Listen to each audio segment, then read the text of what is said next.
Hello, and thank you for joining me for this evening's Lundy webinar. I'm Michael Williams and I'm Secretary of the Lundy Field Society. You find me amongst the kelp forest around the wreck of the HMS Montague. And believe me, you've been spared of seeing me in my trunks, kitted out with snorkeling equipment and goggles. But moving swiftly on, tonight I'm going to be joined by Keith Hiscock as we explore Lundy's hidden world beneath the waves. The waters around Lundy hide a fascinating world of shipwrecks, colourful marine life, and a history of study that dates from the mid-1960s. Keith is going to take us to some of the remains of the shipwrecks that can still be seen. He'll tell us about what is so special about Lundy's marine life and how it is being protected. Welcome to our new viewers. Before we get started, I'll run through the usual housekeeping points for those of you who have not joined us before. Only the microphones and video cameras on Keith's computer and my computer are enabled, so we won't be able to see or hear any of you at home.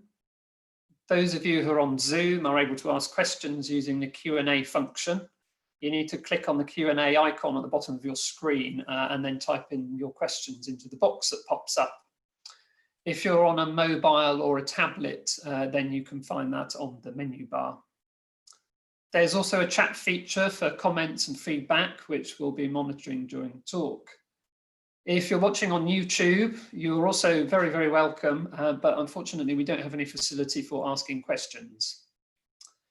As ever, Dave Richards is behind the scenes hosting the Zoom session, and a recording will be made available afterwards. So it's time for me to introduce this evening's speaker and give you a brief biography. So hopefully Keith is joining us. Are you there, Keith? I am here, yes. Good evening. So Keith Hiscock first dived Lundy in September 1969 when he was wowed by the richness of the marine life.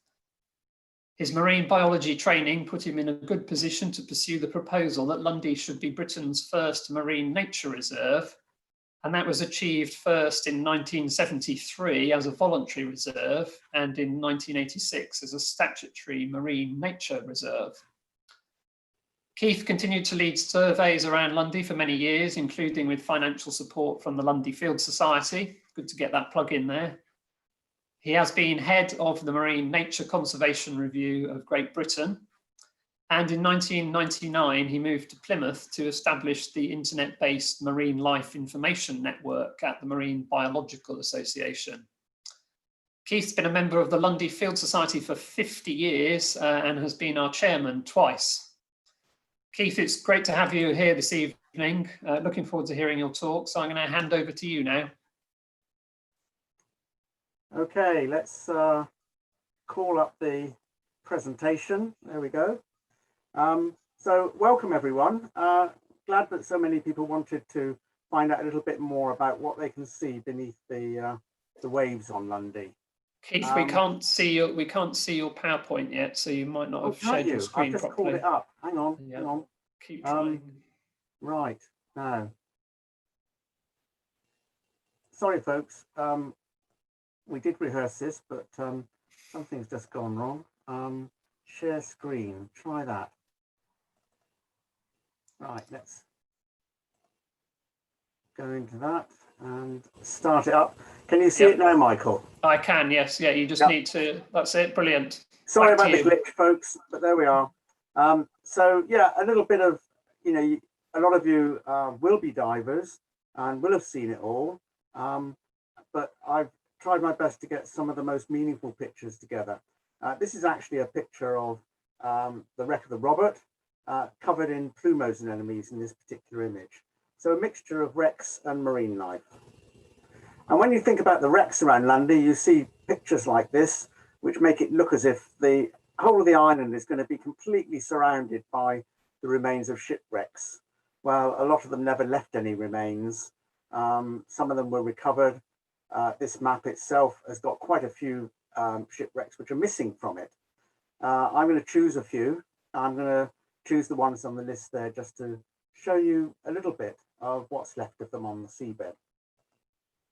And it's all, in a way, thanks to Don Shires setting up the diving setup on Lundy in 1966, with the agreement of Albie and Harmon, set up a diving base there.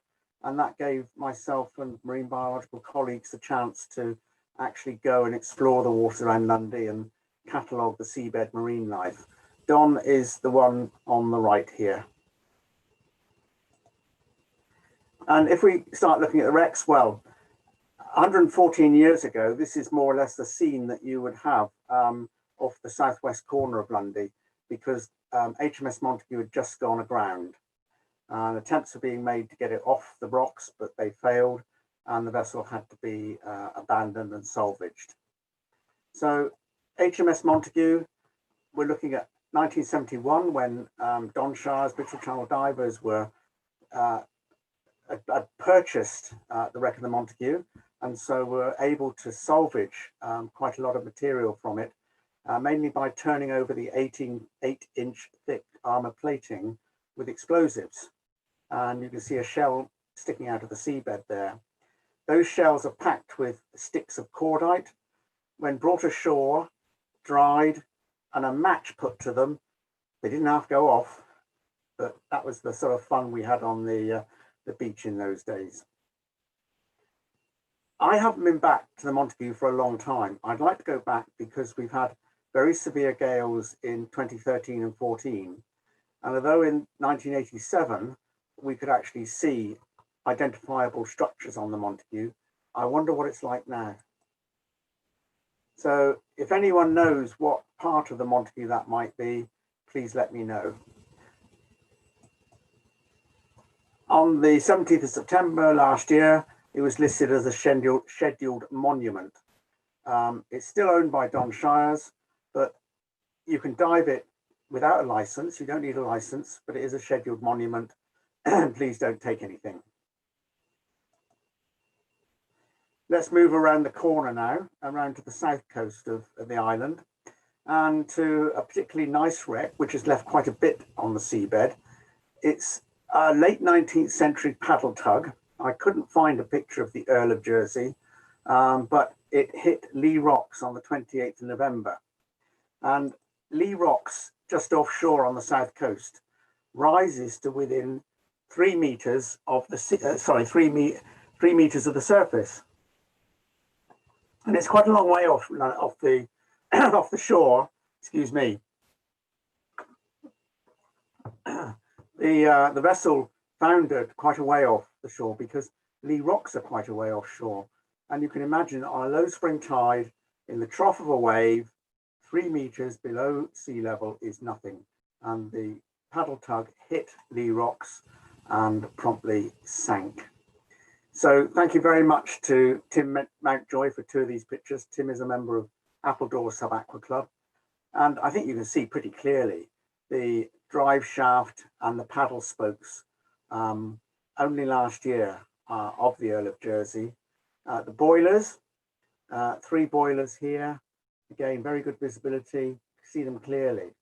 My picture of the boilers, though, was in July 2006, looking from the other way, if you like. And there's a canopy over the top, and there's a lot more in the way of pipes.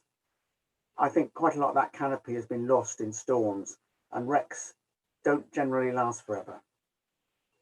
So that's a very nice, interesting wreck. I think you'd all have seen this postcard of the Carmine Philomena ashore at Rat Island. This is what you see now. I can see parts of the wreck. So this is metal parts of the wreck now covered in pink calcareous seaweed, but it's predominantly dominated by seaweeds because it's only in about 8 to 10 meters of water, depending on what stage of the tide you're diving at. You can still see sticky up bits like this, some of the skeleton of the wreck. You can see the mast, or one of the masts, again covered in seaweeds. And you can see parts of the boiler. There are other structures as well, like the steering quadrant and so on, which are conspicuous. So a very nice wreck to dive on in shallow water and very close to the landing bay. But yes, sometimes it's the marine biology that's most interesting. So this is the Carmine Philomena again. You can't see the metalwork, but it's here, ribs here. And Lundy has the highest recorded number of macroalgal species of any similar size location in the British Isles. 314, and now a lot more algal species have been recorded from Lundy. So sometimes it's the marine biology that's most interesting. And next to the wreck of the Carmine Philomena are tide-swept cobbles. Now, that keeps the seabed clear of sediment, and it's only in shallow water, so there's plenty of light for the seaweeds to grow, and it does favour some fairly unusual seaweeds. Unfortunately, in this case, it's a lovely name, the devil's tongue seaweed, Gratelupia turoturo, which was first recorded at Lundy in 2008, but it is a non-native species. This one, the lobe jellyweed, or Sue's jellyweed, named after my wife at the time, was being found on these sort of tide-swept cobbles in several places in southwest Britain, but we haven't seen it for many years. So this is a please can you look out for it picture. And other species turn up, things like the grey triggerfish, that likes wrecks. It likes to hide in nooks and crannies. It goes to sleep in little corners. It puts its trigger up, jams itself into a crevice and goes to sleep. But it's been found in British waters since the middle of the 19th century. So although it's a warm water species, it's been known for a long time. And it seems to drift across with the currents in the spring about now, and stays around until the water temperature gets cold, and then it dies. Coming up the east coast, many of you would have been around when the Robert sank in 1975, just east of Gull Rock. It was loaded with coal dust. The hold flooded in rough seas, the cargo shifted, and the vessel ended up keeling over and going down onto the seabed. So that's part of the bridge structure as it was in 2006. It's shallow enough, 15 meters below chart datum level, to have lots of red seaweeds, but it's too deep for kelp. And also the wreck became dominated by plumose anemones, and I'll say something more about the richness of the species on the wreck. So there we are, plumose anemones. They're just sitting in the currents, waiting for the tidal currents to bring them food. They don't have to do anything. They just have to wait until something, a piece of plankton, engages with the tentacles, and then they sting it, kill it, eat it. Things like the funnel have got exhaust pipes in, and you get species like a conger eel here in the funnel. And here's one which we can't really identify. I've had colleagues who are experts in this group guess at what it is.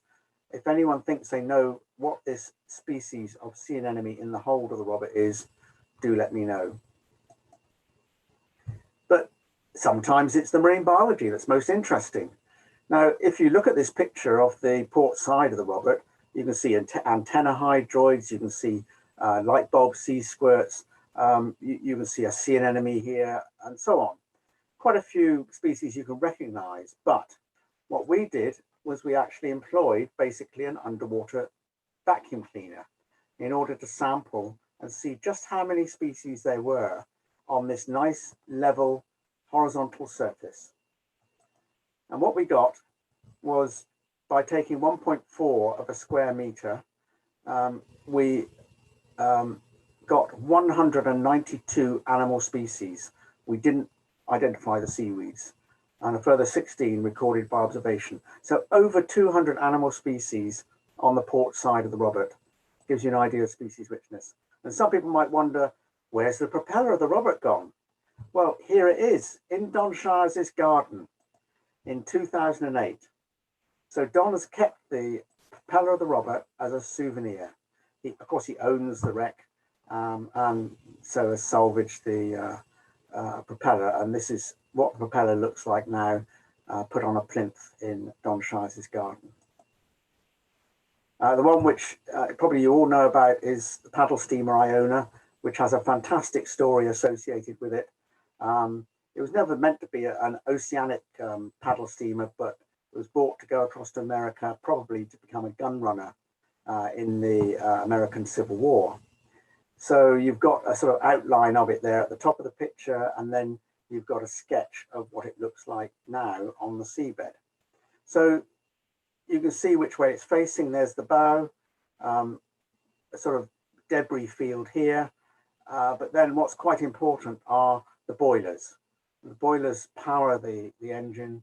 The vessel was overloaded with coal, got so far out, had all sorts of problems, leaked, ended up in the shelter of the east side of Lundy and sank. Here you can see the remains of the crankshaft and the paddle wheels. So there's quite a lot which is recognizable. So sank in 1864. English Heritage, Wessex Archaeology produced a whole load of guides to do with all sorts of things, guided tours, photographic angles to take monitoring pictures and so on. And this is the guides laid out. They were published in 2014. I haven't got any copies. Has anyone got any copies? Perhaps the island's got copies, but unfortunately they're extremely nicely produced, and I'd love to see them being made more widely available.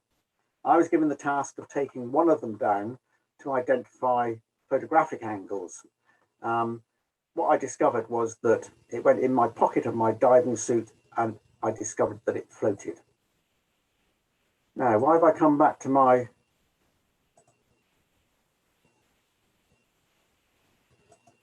Sorry, I've come back to the screen, which has got three of us on, and I'm not quite sure why. Yeah, Keith, we seem to have lost your PowerPoint there. Do you want to try sharing your screen again? Let me just... Have you got it? Yeah, we can see So that. you've got the... Okay.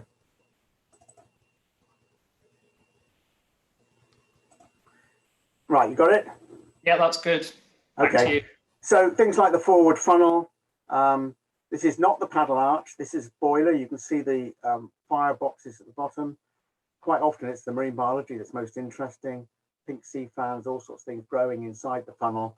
And one of the lobsters are now 7 times more abundant on the east coast of Lundy than they used to be because of the no-take zone. Possibly from the wreck of the Heroine north of Gannett's Rock. This is the size of a small caravan, and it's a boiler, but sometimes it's the marine biology that's the most interesting. And around the back of that boiler is a hole, and I could see in the hole what I thought was southern cup corals. Now each one of these is the size of a small thimble, so I stuck my camera through the hole, took pictures, and sure enough, this is a southern warm water species of cup coral. We finished with Rex now, and say something about the marine biology. And believe it or not, the first marine life surveys by dredging were made in 1848, 2 miles east of Lundy.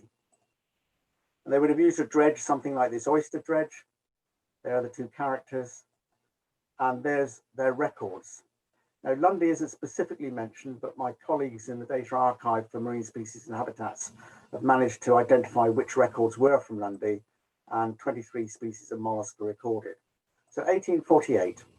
But really, marine life surveys on the seabed around Lundy took off from 1969. Here's Don Shires again, Martin Webb, who were both central to the development of the diving facilities. And here's a little gang of the sort of people who went over during the 1970s, in part funded by the Lundy Field Society, to do the work on the marine fauna of Lundy. The marine fauna of Lundy is published in the reports of the Lundy Field Society. But my highlight, if you like, was in 1969, when I went over with 2 friends to dive through Don's diving setup, and I came around a corner at the knoll pins, and I saw these bright yellow. What were they? Sea anemones? No, I touched them, and they had a hard, stony skeleton. They were cup corals. Now, I actually had a camera in a Perspex housing at the time, and so this is my picture from August 1969, and it took me until May the next year to find out what it was. The sunset cup coral, Leptopsamia provoti, very common in the Mediterranean, but a new record for Britain, and still one which is nationally rare. How do we go about finding our sites? Well, 21st century style, you use multi-beam sonar. The white areas are the areas where the boat didn't dare go. Well, of course, that includes the land, but it includes the hen and chickens here as well. So you can get targets. Now, Gannett's Rock is here on the white bit. This is a pinnacle, which is just like an offshore Gannett's Rock with a vertical north-facing side. Well, we've known about that for a while, but there are other pinnacles which we could go and explore. And here, what was particularly interesting with these rock outcrops off the north coast was that if you look at the 19th century geological map of Lundy, it suggests that the granite, this egg-shaped mass, comes pretty close to the north coast. And sure enough, these rock outcrops are slate. There we are, you've seen this picture before. Shallow kelp and ballonwrasse. In fact, there are not very many territorial inshore fish species around Lundy. This is a picture of a wrasse. Yes, we do see them occasionally, but not as much as I see them out of the Plymouth area. You'll also see these if you're lucky. They pop up. They love to come and see divers these days. They're very friendly, but they also eat fish. So my supposition is that the abundance of territorial resident fish species around Lundy is low compared with other areas of open coast, because there are more than 200 grey seals at Lundy, and they don't have any trouble feeding themselves. Golden kelp, Laminaria oculuca, very distinctive. Doesn't, the stipe is very smooth, isn't covered in seaweeds. It's got this golden halo at the top of the stipes, and it's something which was first recorded. Oops, I didn't mean to do that. First recorded in Britain, in Plymouth Sound in 1947. But Claire Harvey, who was working at Lundy in the late 1940s, did know that it had been found in Plymouth, because when her and Leslie Harvey's archive was passed on to me, I found the original paper about finding it in Plymouth Sound. So she was probably looking for it, and it wasn't recorded. And it does show itself below low water level. So it's a southern species. Over the last few years, it has become more abundant on Lundy, so greater proportion of the kelp species. So it's a southern species which is increasing. If we go deeper, here off the west coast, we start to see the animal species. There's no seaweeds here. It's too deep. There's not enough light. So we're probably at about 25 to 30 meters below extreme low water spring tides. Pink sea fan, everybody loves them. Ross coral, it's not really a coral, it's a sea matter bryozoan. And all of this grey stuff here is hornwrack and other erect sea mats. And what I want you to look out for is that this pink sea fan is most important because of the species which specialize in living on it. There are about 4 species which only live on pink sea fans. One of them is the sea fan anemone. And all you divers, I want you to look out for this, because there's been one authoritative record from Lundy. I want records and photographs. So that's your scene. No seaweeds in sight. It's too deep, too dark for seaweeds. Lots of this Ross, yellow sponges, spiny starfish, a very sort of granite-like structure to the landscape. There are canyons, underwater canyons, all the way up the east coast. They're rather spectacular. My buddies always seem to be swimming away from me for some reason. I think it's something to do with my photography. They get fed up with me. And if you want to get a feel for what it's like in the canyons off the west coast, just go into the earthquake just south of Jenny's Cove and imagine water over the top of you. But instead of there being stone crop and so on the walls, you'll get fabulous species like these branching sponges. Very long-lived, very slow-growing, live in the canyons off the west coast. And this Indian feathers hydroid, another rather fabulous species. Here you are, all you divers. I want you to look out for this one, blue spot sea slug. It's only 1 inch long, and it used to be quite common around Lundy when we were diving in the earlier mid-1980s. We haven't seen it since 1986.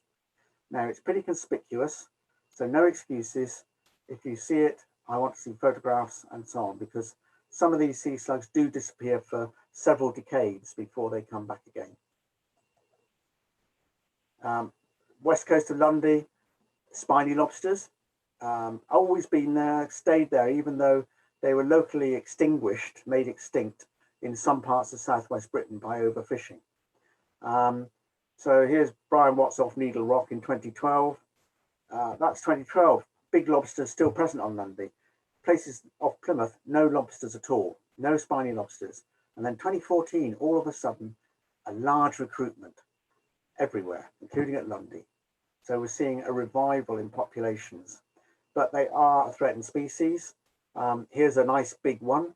And now at Lundy, they are a protected species. So catch them, tag them, return them. That's the message. East coast at the Knoll Pins, another canyon. You know, you never get, well, no, sorry, you very rarely get brilliant visibility at Lundy. Brilliant visibility is being able to see 20 meters. Good visibility at Lundy is being able to see about 8 meters.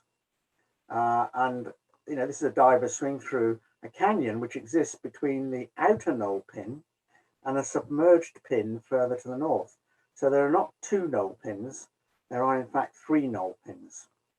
And look at the fabulous marine life you get there. I hope your gardens are looking like this. Very colourful, some unusual species, not necessarily rare, things like the anemones, the red sea fingers, the branching sponges, and here you're at about sort of 22, 23 meters depth. So you have got a scattering of red seaweeds. There's just enough light for them. So the East Coast has got the richest and most colourful range of seabed species, animal species in particular. I'll say something briefly about sea urchins because they are very important in that richness. They graze away whatever is on the rock. Doesn't matter whether it's barnacles or whether it's branching sea mats and hydroids and so on. Anything they can get their teeth through, the teeth are underneath, they will graze. And this is just left a coating of pink seaweeds. That's bare rock. That's bare rock for other species to settle on. And that means that rather than the rock becoming dominated by just a very few fast growing cover species, you'll get other species colonizing this rock and making much more of a rich collection, perhaps including things like these red sea fingers, which are a very common feature of the the east coast of Lundy. And just some of the species, colourful species, sea anemones, Devonshire cup coral occurs all around Britain, size of a thimble, stony skeleton, yellow cluster anemones, white cluster anemones, but there's a bit of a question about their identity, and these trumpet anemones, which are nationally scarce. The east coast sediments don't look like anything on the surface, but 478 invertebrate species have been recorded from these gravelly sediments. And those are just some of the species that we get there. But here's the highlight, the red bandfish. When we were diving, getting ready for a course in the early 1970s, we were seeing this red fish poking its head out of burrows. And we asked the specialists who turned up later in the week, what's the red fish? Don't know. You sure it's not a goby? No, it's not. And this habit of living in vertical burrows about 50 centimeters deep with a little chamber at the bottom where they curl up in was new to science, was known as new to science. But in 76, there were 14,000. 83 in a monitoring study, none were found. 87, 12 plus. So we want to know, for those of you who are foolish enough to dive off the east coast, or at least go on the boulders and then swim eastwards, when do they come back? This is what they look like. They're about 50 centimeters long. And you can see this one's been caught by one of our divers who had very skinny arms and could put his arm down the burrow and pull them out. And it's having its otoliths, its ear bones removed, because they have annual growth rings and they grow for up to 7 years. So a lot of what we know about red bandfish is from Lundy. you are most likely to see this sort of thing because you are most likely to be snorkeling near to the jetty, making sure that the Oldenburg isn't about to come in or leave. And you're going to see things like this many-ribbed jellyfish. This is a half and half picture. Melon comb jelly, mauve stinger. The warning is in the name. Some of the jellyfish you find are poisonous and will give you a nasty sting. Dean Jones, the warden, is a particular expert on these gelatinous plankton. So if you see something, photograph something, ask Dean. Lots of seaweeds there. Barbed asparagus weed, you can see the barbs. It doesn't have a hold fast, it catches on to other seaweeds and therefore holds on to them. But this particular phase was very, very rarely seen until about 10 years ago. This is what was found in the late 1940s, and it was a new record for Britain, but it's a non-native species.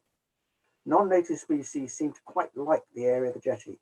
And you divers, but also you can see this at low water, I want you to look out for Undaria pinnatifida. Watch the jetty. If it's going to turn up anywhere, it's going to turn up there. It's going to be about 1 meter long. It's got a central midrib, but it's got this fur bellows at the base. It can be confused with another species of kelp, but do look out for it because it may pop up one day. Fabulous for atmosphere there, for scenery. This is a natural light picture. A lot of my pictures are taken with flash, but this is natural light. And do take your own pictures. Now we're getting near the end now. This is my big beast. So on the left there is the camera that I use most of the time for taking underwater photographs. You don't need to have that. It's quite possible that your compact camera, you can actually get a Perspex housing for it and take very good pictures. You can get these tough cameras which go out in any sort of weather and you can use down to 5 to 10 meters. Not this Pentax, the Olympus Tough TG6 is very highly spoken of. So, you know, get your own waterproof camera or get a case for your compact camera. And if you're very lucky, go on a snorkel safari and you might even encounter one of these. But who's watching who? A couple of books that are still available. The Island shop bought up the last few copies of Scuba Diver's Guide to Lundy Marine Nature Reserve, so they should be in the shop. Protecting Lundy's Marine Life, you can get from the Lundy Field Society. So that's more or less me done in a bit of a rush. I hope it wasn't too much of a rush. So thank you very much for your attention. But now it's over to you. I'm not getting over to Lundy as much as I'd like, and I no longer have command of boats. But there's still lots of things that you might see which are rare and unusual or which you haven't seen before. Please do enter your observations to the Facebook page, Lundy Marine Sightings, or the Lundy Field Society logbook in the tavern. So, a bit of a gallop. But I hope it gives you a little bit of a mental picture of what sort of marine life occurs underwater on the seabed around, you know, the rather fabulous island of Lundy. Thank you very much. Thanks very much, Keith. Really, really great talk and really colourful as well. So much to see, starting off with the wrecks and then moving onto all the fantastic marine life around Lundy. And it's really great to be able to bring it to the screen because for most of us who are watching at home here, we're not able to dive the depths around Lundy. So it's really, really great to be able to see all of that. We've got some questions coming in already. So those of you who are watching on Zoom, please do put your questions into the Q&A box on the screen there. We've also got a few comments coming in. I'm going to take you right back to the very start when you were talking about the HMS Montague. Joanne Wilby says she wonders whether the part of the ship that you couldn't identify, she asks, or she suggests that it was a gun emplacement. What do you think about that? Yes, I've heard that before. I've heard the suggestion that it's a gun emplacement. I don't know whether the folks in Wessex Archaeology and the Heritage Organisation can confirm that, but you know, there were surveys last year and the year before last year, but I haven't seen any significant pictures. Now, as far as what is there now, those 2013-14 storms were very severe indeed. What they won't have done is to have shifted the 8-inch thick armour plating. So I am keen to get back and see what's there and take some more photographs. I see a question there about what's left of it. Well, when Bristol Channel divers were salvaging the Montague, they were using explosives. They were turning over the 8-inch thick plates to see what non-ferrous metal they could get underneath. Most of the non-ferrous metal, bronze, etc., had been taken away during the salvage. I don't think you'll find much there now. But the plates, some of them have still got ring bolts or rings inserted in them, the idea being that they would be lifted by a barge and taken away because that metal is very pure and is very valuable. But no, those 8-inch plates are not going to get moved. That's probably what you'll see these days. I've got some comments coming in. Sue and Jim Maguire, who are in Hutton near Weston-super-Mare, say very glad to be on Lundy again, and we know tonight's going to be a wonderful visit. Thank you and best wishes to all. So it's good to hear from you, Sue and Jim. Jennifer Baines, she says, this is superb. As a non-diver who has panic attacks, even watching footage of an underwater dive, it's lovely to see these photos. I also love to see the photographs of the vessels before they sank. Is there a display somewhere on Lundy of the ships alongside photos of them as they are now in all their glory? There are all sorts of books available. There'll be a few pictures on Lundy, but you know, I think that if you look for the various books, and I can't bring to mind immediately a book which is worth getting, but I think you might have to search a bit hard. Yeah, I think Michael will know. There's a few pictures in some of the interpretation panels down in the beach building at the top of the jetty, and I think the current display that's in the rocket shed, the little building opposite the Lundy shop, has a few pictures of shipwrecks in there, but that's off the top of my head. But I don't think there's anything specifically dedicated to shipwrecks other than a few more pictures in the displays which we put up in the church a couple of years ago, the interpretation that's there. So there are a few things, but nothing all in one place. I'm going to move us on. We've got a question from Clive Smith. Clive normally gets a question in every week. Hello, Clive. Clive's actually joining us from Germany, so he's watching from overseas. He says, does the type of marine biology vary significantly from wreck to wreck at a similar depth, or are they quite similar? Sorry, say again. I was trying to read the questions instead of listening to you, Michael. Yeah. If you should close down the Q&A box, Keith, so you don't get distracted by it. I will. Okay, yeah, there we are. So Clive says, does the type of marine biology vary significantly from wreck to wreck at a similar depth, or are they quite similar? The marine biology is quite different, but mainly depending on currents and depth. The Montague colonized very quickly. Sorry, not the Montague. The Robert colonized very quickly, mainly with plumose anemones and various hydroid sea furs and so on. The plumose anemones seem largely to have disappeared, so you get changes with time as well. Some of the other wrecks, such as that boiler wreck north of Gannett's Rock, haven't really got anything on them to speak of at all. The interest was inside. It's usually, if there are plenty of sticky up bits going up into the current, that's where you get not only colonization by colourful plumose anemones, jewel anemones, but quite often you get unusual species which are nationally scarce and which you don't often see on the rocks.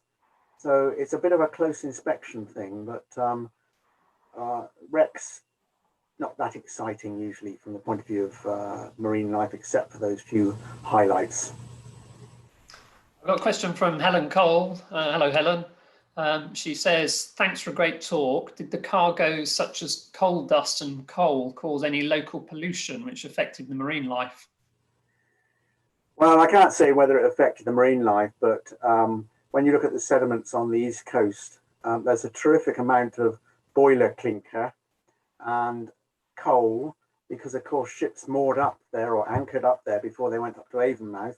And a good way to spend your time was shoveling out, the clinker from the boilers, the debris from the boilers, the coal, burnt coal, and so on.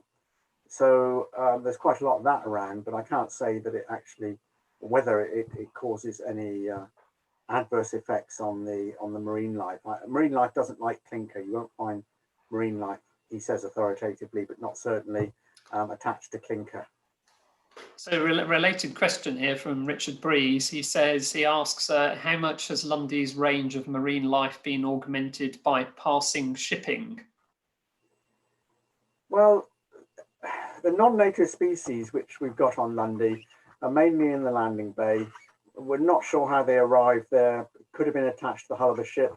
The wireweed, sargassum, which appeared in the landing bay in the late 1990s or early 2000s, appeared there at the same time as the jack-up rig built the jetty, but they could have floated there as well because they do float and continue to reproduce. So I think that there is a very small number of species which are non-native, which are potentially likely to smother some of the native species in the landing bay, in the region of the jetty. As you go away from the jetty, really, I can't think of any locations other than in the landing bay where I can identify species which are not native to the British Isles. So actually that you've almost now answered a question which David Can sent in. He says, do any of the alien species pose a threat to the native species?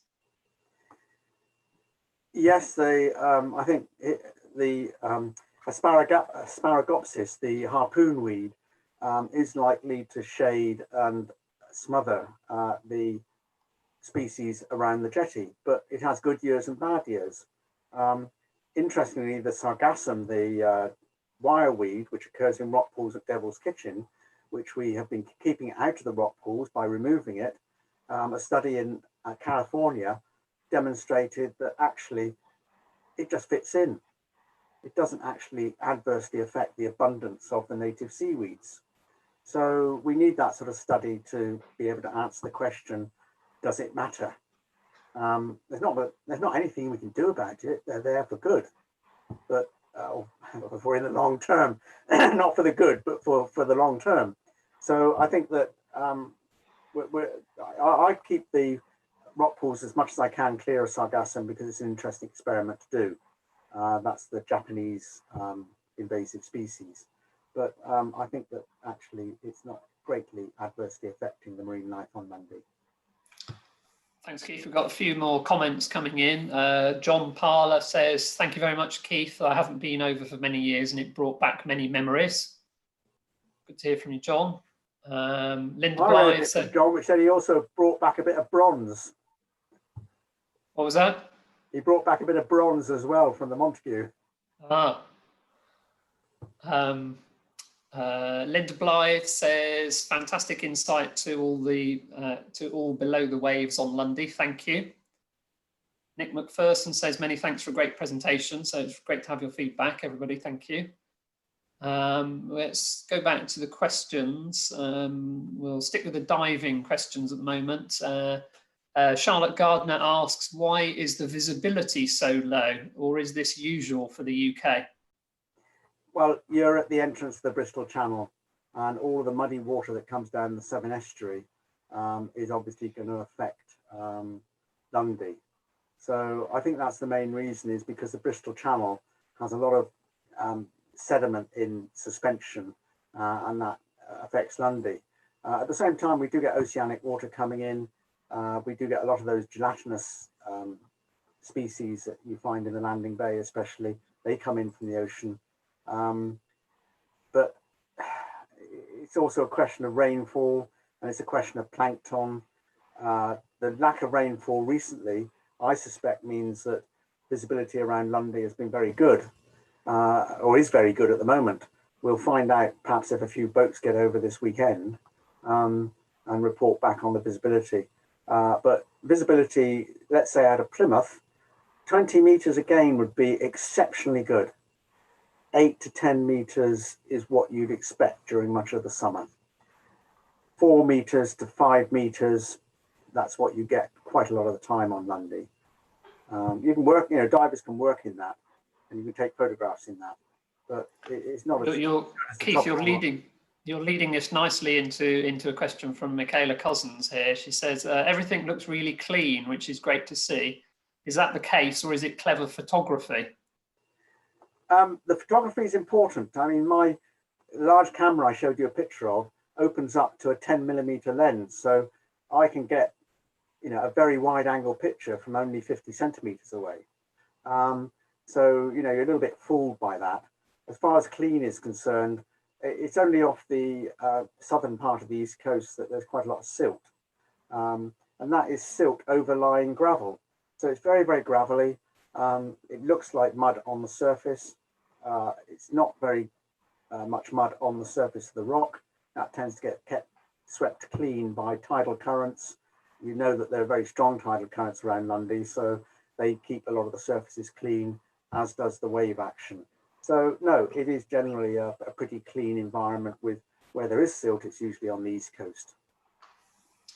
Thank you. Straight on to another question. We've still got plenty to get through, so I'll keep going through them. Robin Shrubsole asks, if you don't dive, where can you access the shore beyond the shores around the landing bay? You can get down to Quarry Beach. I think there's a bit of a problem at the bottom of the path at the moment, but you can get down to Quarry Beach. That's quite interesting. You can walk up to Ladies Beach from the landing bay. Obviously, make sure you walk back before the tide starts to come in, but that's a nice shore. You can get down to the south side of the South Light. Again, a warning, there is a rope attached there which helps you to get down the slope. Make sure the rope is well and truly firmly attached before you use it to hang on to. But that's a very nice shore down at Lammetry. There's a very nice rock pool there. People go down there for Mermaid's Pool, which has nothing whatsoever of interest in it. But that's another one. You can get down to Jenny's, of course. You can get down on the Pyramid, which is a sloping rock. Again, be careful because there's lots of loose bits of gravel and you could lose your footing. It used to be the place where, when there was an easterly wind, people were landed from the supply boats, even from the Waverley, or not Waverley necessarily, but I've landed there from the Balmoral. So it is a recognised landing place, but you won't find much of interest. The granite rock is very hard and not much can attach to it because it dries out. The slate rock much more likely to hold water. So I'm sure there are many people watching, Keith, who will remember a landing at Jenny's Cove. I've certainly done a couple myself, and you never forget them. No, you don't. That's quite right. But you can get down there. There are other sites as well which you can get down to. I'm going to move us on. Keith. We've got loads of questions to get through. Well, then, yeah. Yeah. So the next question is from Belinda Perry. She says, how influential has the Lundy Marine Conservation Zone been elsewhere? It's a really, really good question, Belinda. Well, I wonder what you mean by elsewhere. I mean, we've got this long history of marine protection, and the most important measure which has been taken has been the no-take zone, which is partly associated with the fact that the island is a special area of conservation. The Marine Nature Reserve legislation was quite weak, so it was quite an important moment, but it didn't actually lead to very much in the way of legislation.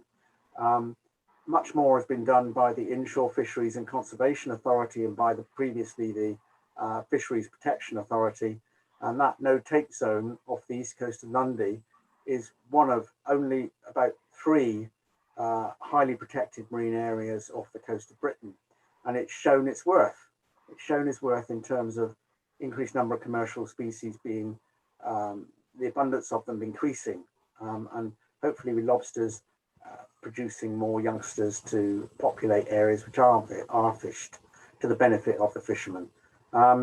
Otherwise, it's been mostly respecting codes of conduct, not over collecting, but you can't stop natural change, and some of the natural change on Lundy has in fact been downhill, and that's got nothing to do with protection or marine protected areas. I think it's just decadal scale oscillations in marine life. The complicated story, it's too much to cover here. Michael.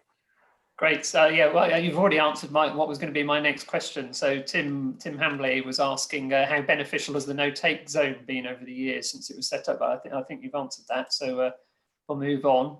Well, I'll just say that there have been monitoring studies that the commercial species have benefited, but the non-commercial species, the sea anemones, the corals, and so on, no, don't expect them to benefit from a no-take zone, because the no-take zone is just stops fishing. And if they weren't affected by fishing before, don't expect them to change. I'm going to ask 2 questions at the same time here because they're slightly related. Sue Mitchell asks, what is the depth of the wreck of the Iona? And then Carol Lee asks, how long does it take typically for stuff to start growing on a wreck? Yeah. The wreck of the Iona is about sort of 20 to 25 meters depth, depending on which state of the tide you dive it on. So 20 to 25 meters, easily within recreational diving depths. Now, how fast do things grow? We know this from the ex-HMS Scylla, which was placed deliberately on the seabed in Whitsand Bay in 2004. And we've followed the growth of marine life on that and until we published, well, we published the paper in 2009, but of course we carry on looking. And basically, 1 month after the vessel was put on the seabed, you could see barnacles, tube worms, very small sea anemones beginning to grow. So within a month, you're being able to conspicuously see species which had plankton in the larvae, which had larvae in the plankton, attaching and growing. Thanks, Keith. I'm going to move to Charlie Barrable's got a comment and then a question. Charlie says, thank you very much. It was really great with some great pictures. I believe Lundy is quite hard to dive because of the current, but I hope to at least snorkel one day. And then he has a question about, he asks, has plastic pollution had an effect on the marine life in your monitoring over the past few years? Well, it's very, very difficult to say because, as I say, species do fluctuate in abundance. We have had a reduction in the abundance of some of the species we value on Lundy, like the sunset cup corals. What it's caused by, we don't really know. My speculation has been that these are species at the northern limits of their distribution. They're warm water species, and they have a decadal scale type fluctuation. So don't expect them to necessarily stay in the same abundance. We had I think we were there in the heyday, if you like, of Lundy's marine life from the 70s through to the mid 80s. And then in the mid 80s, some of those species which were colourful, which we did value, which were rare, did start to decline. And I'm not going to put it down to pollution. A lot of our pollution has declined in part because the heavy industries which produced it have moved to China, and in part because of very good cleanup regimes. But if anyone would like to speculate, then please let me know, because I'd love to know. I'm going to move us back onto Shipwrecks again. Liza Cole, it's good to hear from you, Liza. She says, does anyone know where the old nicotine stained map of wrecks that used to be in the tavern has gone? Somewhere safe, I hope, she says. I think there is still a wreck map. Perhaps somebody else can put that up, because I looked for a map of Lundy and I showed it to a couple of people and said, this map isn't very complete. You know, the recent wrecks are not on it. What do you think of it? And they say, well, no, a lot of things aren't on it. And they didn't know of any more recent ones. I don't know what the nicotine stain map is. Somebody else can respond to that. Let me just go back to a previous question and mentioning HMS Scylla. It took 5 years, 4 or 5 years, before all of the species, or nearly all of the species, which were going to colonize that wreck, found their way to it. So actual colonization up and down like a yo-yo for a couple of years, settled down, 5 years, all of the species, which, or nearly all of the species which now colonize Scylla, were on it. We'll just go back to the Rex poster, and Richard Bree says that the poster will need a reprint after tonight's talk. I'm sure they'll sell like hotcakes in the shop. Michaela Cousins has got another question. She says, are shipwrecks less likely now due to improving technology to help navigation? And when was the last wreck? I can't remember which year the Caxburg was. It was after the Robert, wasn't it? Yeah, that was it 1980, I think. Yeah, I think if we exclude small fiberglass yachts, then I think it was probably the Caxburg, which oh dear, they obviously somebody fell asleep on watch, and they set the navigator. They thought they were steering between Lundy South Light and Hartland Point Lighthouse. They weren't. They were steering between Lundy North Light and Lundy South Light. So they hit the island smack in the middle. But now, of course, you've got GPS, which is tracking you all the time. It sounds an alarm. You know, it doesn't even got to be very sophisticated to sound an alarm if you're getting into shallow water or approaching an object on the radar, which is too close ahead of you. So radar, GPS, there's no excuse, except for breaking down and being thrust ashore in a storm. That's the most likely scenario, is a vessel breaking down near to Lundy and being pushed ashore in a storm. I've got a message from somebody who you might know. Terry Varley says, thank you for a very interesting talk, Keith, from Terry, who's Don Shire's daughter. Yes, yes. Terry's the only person to have seen a seahorse on Lundy, and I believe you, Terry.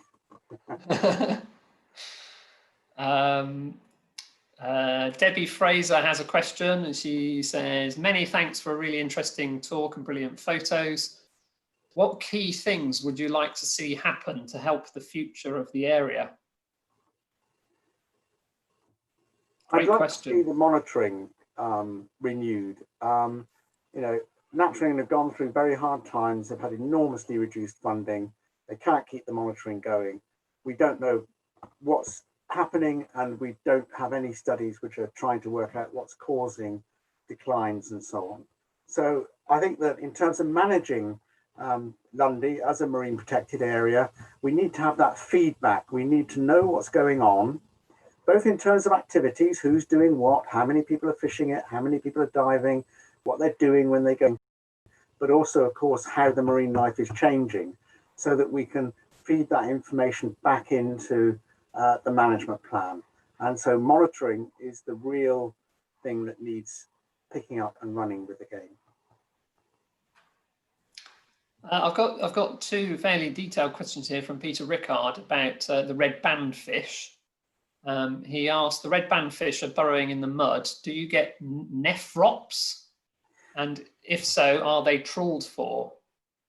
No, nephrops are very much a sort of northern or deep water species that live in very fine mud. Now, the mud on Lundy looks like mud, but it's not. It's mud overlying gravel, muddy gravel. So the red bandfish are actually presumably biting out and digging their vertical burrow through gravel. And quite often you can see a spoil heap of gravel next to the burrows. We get a few of the burrowing squat lobsters, but you know, again, that's more of a northern species that you see greatly in the Scottish sea lochs and not at Lundy. So no no Dublin Bay prawns, Norwegian prawns, whatever you want to call them, at Lundy. I'm going to move on to the last couple of questions now. We've got let's go for this one. Claudia Lang says, she asks, have you recognised already an effect of climate change, perhaps due to higher water temperature over the past few years on the marine life? And what's the reason for the return of the spiny lobster? Right. In terms of seawater warming, those harpoon weeds, the Asparagopsis, it's a good job of coming to an end. I think they've, excuse me, they've definitely benefited by seawater warming. The particular stage with the harpoons on was very, very rarely seen, and now it's there every year, and some years it's there in large amounts. So non-native species showing an increase, but we've had a standstill in seawater temperature since about the year 2000. So although the Northeast Atlantic is a bit different to the rest of the world, where global warming has been causing all sorts of things like coral bleaching and so on, but we're not seeing that at the moment in around Britain. So we're waiting for that warming event to pick up. Sorry, what was the second half of the question, Michael? Oh, let me find it again. Well,